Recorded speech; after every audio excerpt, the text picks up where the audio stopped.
Olá, amigos da internet, irmãos de Ideal Espírita. Mais uma vez aqui estamos em mais uma edição do Gotas de Esperança. Esses momentos tão importantes para nós, nesse instante necessário, mas doloroso que a humanidade atravessa. Como é bom a gente poder ter um momento para refletirmos juntos sobre a mensagem de Jesus. Então, boa tarde a todos, todos sejam bem-vindos, as pessoas estão chegando e certamente estreitaremos mais os nossos corações nessa tarde em torno da reflexão acerca dos ensinamentos do Cristo. Nós estamos estudando o livro Pérolas de Luz e trouxemos hoje para a nossa reflexão um capítulo que fala sobre a ingratidão. E também fala de onde nasce a ingratidão, que é do egoísmo. Como sempre, Emmanuel, na sua síntese extraordinária, nos traz essa mensagem em uma única frase. Diz ele assim: nunca se viu egoísmo que não se queixe de ingratidão. Olha que interessante, não é verdade? Nós nunca podemos ver egoísmo que não tenha nascido, a ingratidão que não tenha nascido do chão, do alicerce do egoísmo. E é interessante porque o egoísmo, segundo os amigos espirituais disseram a Allan Kardec, é a raiz de todos os males, né? A criatura que fica voltada só para si, ela intimamente acredita firmemente que a vida, e a vida, quando a gente diz a vida, as circunstâncias e as pessoas devem se curvar a ela, atender todos os seus desejos. E como isso não vai acontecer, porque a vida tem variáveis que independem de nós, a pessoa sente que os outros, as circunstâncias, e às vezes até blasfema contra o Criador, dizendo que o Criador foi ingrato com ela, que o irmão foi ingrato, que aquela situação não podia ter acontecido com ela. Então Emmanuel sintetiza toda essa situação nessa frase: nunca se viu egoísmo que não se queixe de ingratidão. E aí nós fomos buscar num livro do próprio, uma mensagem do próprio Emmanuel, no livro Tocando o Barco, no capítulo 5, né, psicografia de Francisco Cândido Xavier, nós fomos buscar lá uma reflexão sobre essa questão da ingratidão que nasce do egoísmo. E Emmanuel lá esclarece melhor essa síntese da sua frase. Diz ele assim: lembra-te de que tudo na vida é propriedade de Deus, a fim de que o egoísmo não te faça ver ingratidão onde apenas se expressa a lei natural na marcha evolutiva. Nós nos esquecemos disso, né? Que tudo que nós temos, desde os bens materiais até os recursos, os talentos, os dons, tudo isso é empréstimo de Deus. E aí, como achamos que essas coisas são nossas porque somos egoístas, criamos o sentimento de posse. Quando nos vemos contrariados com essas falsas posses que nós temos, porque são tesouros que deveremos devolver. Os verdadeiros tesouros, aqueles imperecíveis do Espírito, nós construímos. Esses que nós levaremos. Os demais são empréstimos para chegarmos nos outros, nos imperecíveis, e não o contrário. E aí ele começa a enumerar uma série de situações que nos mostram esses empréstimos de Deus. Diz ele assim: lembra-te de que tudo na vida é propriedade de Deus, a fim de que o egoísmo não te faça ver a ingratidão onde apenas se expressa a lei natural na marcha evolutiva. Recorda que o lar é um empréstimo precioso, que nos cabe prestigiar com serviço e renúncia, para que se transforme em templo de paz e de luz. Nós temos um tesouro, que é um empréstimo que Deus nos dá, que é o lar, é a família. Essa mesma família que agora temos que conviver por ocasião da pandemia, do Covid-19, temos que conviver mais intensamente com ela. Mas estamos diante de um tesouro, de um empréstimo precioso, para que a gente possa exercitar o serviço, que é o trabalho em favor do semelhante, possamos exercitar a renúncia, que é exatamente a antítese do egoísmo, porque renunciar em favor do outro ainda é tarefa muitas vezes difícil para nós. A gente ainda não experimenta essa coisa, esse prazer, essa felicidade de poder renunciar a algo em favor daqueles com os quais convivemos, né? Nossos pais fizeram isso. Nós estamos aqui hoje porque quanto eles não renunciaram dos seus desejos, dos seus sonhos, né? Das suas utopias, dos seus ideais, abriram mão de tanta coisa para que pudesse nos dar uma educação, para que pudesse nos manter na escola, para que pudesse nos dar o que beber, de comer, de beber, de vestir. Então, e pergunta a algum deles se eles acham que isso foi ruim. Jamais. Pelo contrário, fariam tudo de novo. Então é esse sentimento que Emmanuel está dizendo que combate o egoísmo. Que o esposo e a esposa, o filho e o irmão, os pais e os companheiros constituem depósitos do Senhor.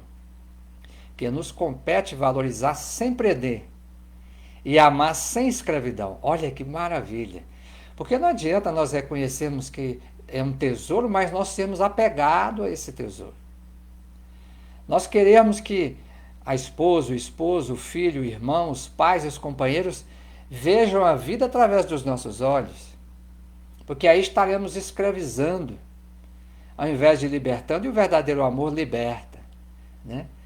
Nos dá a liberdade para poder avançar, né? Cada um dentro do seu caminho e todos juntos no caminho que Deus reservou, que é a família, onde os nossos caminhos individuais se entrecruzam. Mas mesmo estando dentro do ciclo familiar, nós temos caminhos individuais e precisamos respeitar esses caminhos individuais, que faz parte do processo evolutivo de cada um, né?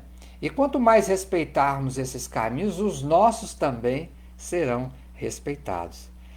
E ele diz que se fizermos isso, valorizar sem prender e amar sem escravidão, poderemos restituí-los, esses tesouros, esses empréstimos, um dia, à infinita bondade, enriquecidos por nosso amor. A gente não para pensar nisso, né? Que maravilha a gente, naquela relação, poder ter contribuído para o progresso espiritual do outro. São circunstâncias que nós ainda nos perdemos nessa tribulação da vida aqui no mundo físico, que a gente não para refletir. Que é tão maravilhoso podermos olhar mais tarde, né? Depois que passar essa experiência terrena, e ver que nós podemos ter sido úteis àqueles que o Pai nos colocou no nosso caminho como nossos familiares consanguíneos. Ou mesmo a família, a parentela espiritual, que o Evangelho segundo o Espiritismo nos fala. E vemos também que eles contribuíram muito para o nosso progresso.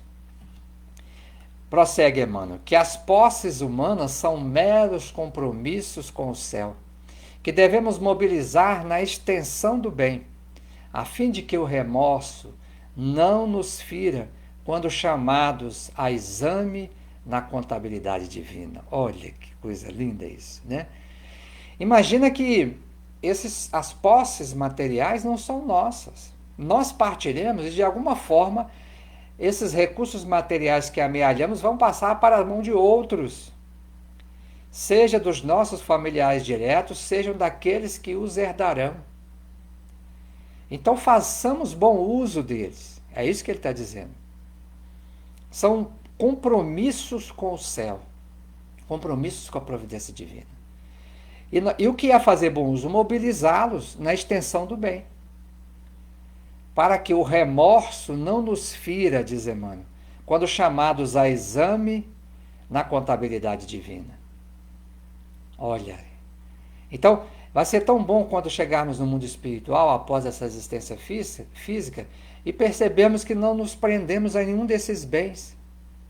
Fizemos a utilização até onde nos era possível, e agora seguem com aqueles que darão continuidade. Mas há um apego, portanto não há prisão em relação a esses bens.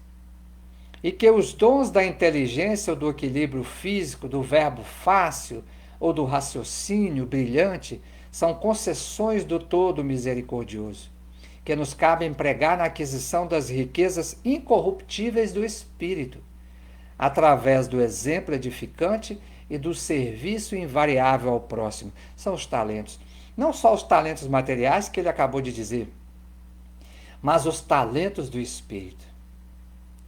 Aqueles que nos são concedidos para que possamos multiplicá-los, como Emmanuel diz aqui, em serviço ao próximo. E aí a vida ganha novo sentido. Não estamos indo mais à instituição espírita fazer uma tarefa por obrigação ou por uma barganha, porque ganharemos bônus para comprarmos um terreninho em nosso lar. Estaremos repetindo os mesmos equívocos quando palmilhamos pelos caminhos da fé cristã, quando naquela época vendíamos indulgências para comprar um lugar no céu. Então, esses bens devem ser colocados a serviço do próximo com alegria, com espontaneidade. Porque à medida que a gente multiplica esses dons, maior ainda é a multiplicação de bênçãos que recebemos. Porque sabemos que o benefício que fazemos, ou que somos instrumentos, né? Porque na verdade todo o bem vem de Deus, ele invariavelmente, segundo Emmanuel, será o nosso advogado em qualquer parte. Ele invariavelmente nos dará créditos diante da lei divina, da justiça divina. E a justiça divina está na razão direta da nossa paz de consciência, de termos feito ao outro aquilo que gostaríamos que nos fosse feito. E ele diz assim, a rigor, se alguém existe com direito de queixar-se de ingratidão, olha que raciocínio brilhante de Emmanuel, esse alguém seria o Criador, a cuja misericórdia e justiça tudo se nos tributa. Entretanto, o Pai Celeste jamais racionou o sol que nos ilumina, ou o ar que nos sustenta, porque tenhamos abraçado atitudes infelizes à frente de suas leis. Isso aqui, gente, é uma lição profundíssima para nós. Para não resistirmos o mal com o mal, para que quando nós formos alfinetados, muitas vezes feridos com o aguilhão da ofensa, compreendemos que aquele irmão está doente e não retribuirmos com o mal. Porque todas as vezes que agredirmos a lei de Deus, e não são poucas encarnações atrás de encarnações, se o Criador resolvesse nos privar desses bens que ele nos concede como sol, como ar, como seria a vida no mundo físico? Ao contrário, ele sempre renova as nossas possibilidades, porque o objetivo maior é crescermos juntos em direção a esse centro, esse sol da vida que nos atraz, que é o Cristo. Esse é o propósito maior para o qual nós estamos aqui. E finalmente ele finaliza dizendo assim, aceita a luta, que a sabedoria da vida te confere, sem exasperação e sem inveja, sem ciúme e sem mágoa. Mágoa é amar a água, né? Amar a água é aquela que fica estagnada, né? Que apodrece. A mágoa nos adoece por dentro. O ressentimento. Por isso que Jesus disse, reconcilia-te com o teu adversário, enquanto ainda estás a caminho com ele. Porque tudo isso, se nós guardarmos esse ressentimento, começa com o ressentimento, depois passa para a mágoa adoece, mas ainda vira ódio, o ódio chega no ápice do adoecimento, que vira vingança. Esse é o grande problema que encontramos nas reuniões mediúnicas, né? Corações que antes se amavam, se ofenderam, se magoaram, não souberam perdoar e acabaram no ódio que acabou gerando a vingança. Nós não podemos querer isso para nós e nem para os outros. Além do mais, quem sente mágoa e ódio de alguém está entregando ao outro um copo de veneno, mas antes ele está tomando primeiro. Quem adoece, quem se envenena primeiro, é quem oferece esses sentimentos de baixa vibração. Porque o outro pode estar numa vibração de harmonia, então ele não receberá esse presente de grego. Agora, se o outro corresponde à nossa mágoa e o nosso ódio, aí juntos abraçamos-nos e nos envenenamos. E aí o que corta tudo isso? O que é que elimina? Qual é o antídoto? O perdão. A compreensão disso aqui, que Emmanuel está dizendo. Aceitar a nossa luta. Estamos juntos, não é por acaso. Francisco de Assis dizia, que graça tem nós nos relacionarmos apenas com aqueles que são cativantes. Ele gostava de se relacionar com aqueles que o detratavam, que o caluniavam, porque ele sabia que ali estava a chave da atuação do Criador. E é por isso que nós estamos juntos, não poderia ser de outra forma. Temos amigos dentro do ciclo familiar? Temos, mas temos adversários também. E com esses deveremos ter maior atenção, exercitar o perdão, sem exasperação, diz aqui Emmanuel, sem inveja, sem ciúme, sem mágoa. Porque ele fala que tudo que nos encanta os olhos e alimenta o coração, tudo que angaria de nós o apreço dos outros e consolida a própria dignidade, vem de Deus. E como é que a gente percebe isso, ele diz aqui? É através do tempo e da experiência. Então temos que viver intensamente a vida da família, que é o que nos pede essa situação, para pararmos todas essas arestas. E quando voltarmos ao convívio lá fora com os demais, estaremos muito mais fortes. E não nos esqueçamos de que para isso viemos ao mundo e que a nossa consciência, onde estão gravadas as leis divinas, segundo Emmanuel aqui, no tempo oportuno nos pedirá contas, né? É aquela passagem de Jesus, ó servo infiel, que fizeste dos talentos que eu te confiei. A gente vem com as habilidades para resolver todas as questões que temos uns com os outros. Precisamos apenas compreender isso e pôr em prática. Eu trouxe aqui uma narrativa pequena sobre gratidão, que falamos de ingratidão, né? Gerada pelo egoísmo, que vê ingratidão em tudo, porque acha que tudo e a vida tem que se curvar diante dele. Então eu trouxe uma pequena passagem, uma passagem real essa, sobre gratidão, para a gente ver como é importante sermos gratos aos outros e como essa gratidão volta para nós em forma de bênção. Diz aqui essa história, uma história real, que quando o empregado de um frigorífico foi inspecionar a câmara frigorífica, a porta se fechou e ele ficou preso dentro dela. Bateu na porta, gritou por socorro, mas todos já haviam ido para suas casas. Já estava muito debilitado pela baixa temperatura quando a porta se abriu e o vigia o resgatou com vida. Perguntaram então ao vigia Salvador: por que foi abrir a porta da câmara se isso não faz parte da sua rotina de trabalho? Ele explicou: trabalho nessa empresa há 35 anos. Vejo centenas de empregados que entram e saem todos os dias. E esse é o único funcionário que me cumprimenta ao chegar e se despede ao sair. Hoje ele me disse bom dia ao chegar. E não percebi que se despedisse de mim. Imaginei então que poderia ter acontecido algo a ele. Por isso procurei e o encontrei. Que nós possamos cultivar essa gratidão, sermos menos egoístas, cultivarmos a gratidão, a gentileza, agradecermos a tudo e a todos, num simples gesto, num abraço, num sorriso, num olhar de ternura, num simples bom dia. Muita paz, saúde e alegria a todos, meus irmãos. Vamos ver aqui os nossos companheiros que estão aqui conosco. São tantos.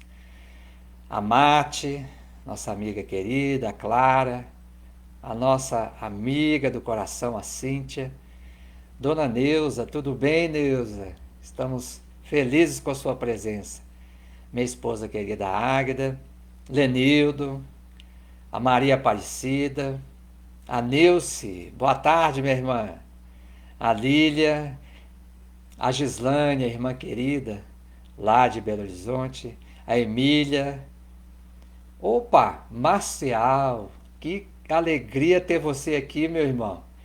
Indulgência sempre, tolerância sempre, gratidão sempre, Marcial. É isso mesmo, graças a Deus. Dona Célia, a Jéssica, oi amiga, abraço, viu querida? Tudo de bom aí para você. E tantos outros aqui que a gente não pode mencionar, mas estamos muito felizes. E eu queria pedir que vocês, quem ainda não o fez, que vocês possam se inscrever no canal Clara de Assis, lá do YouTube, viu? Já estamos próximos de 1.000 inscritos. Estamos com 860 e poucos inscritos. Para que a gente possa também transmitir as nossas lives ao vivo por lá, viu? Então faça isso, espalhem, chame seus amigos, seus familiares para poder se inscrever lá no nosso canal. O canal é de todos nós.